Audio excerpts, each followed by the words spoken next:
Luke here with your Weather Wednesday video post. This week I'm giving you the rundown on Tropical Storm Allison. The 2001 hurricane season wasn't that eventful, except for the only tropical system to make landfall in the United States that year, Tropical Storm Allison.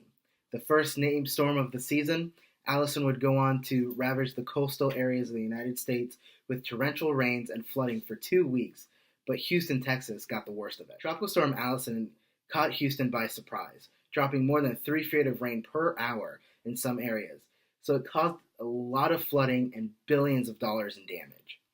The storm developed from a tropical wave in the Gulf of Mexico in early June and struck Texas shortly thereafter. I believe it was only 80 miles off the coast of Galveston, Texas, as it was forming. Allison was a very slow-moving system, and it drifted northward through the state, then turned back south and re-entered the Gulf of Mexico. The storm then continued to the east and northeast, making landfall in Louisiana, then moving across the southeast states and mid-Atlantic. A couple of weeks ago, I had mentioned that hurricane names can get retired.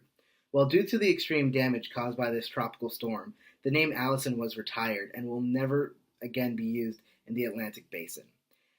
Allison was the first tropical system to have its name retired without reaching hurricane strength until Tropical Storm Erica 14 years later. Well, Allison taught Houston a really big lesson that year. Storms don't have to have hurricane strength to cause massive amount of damage.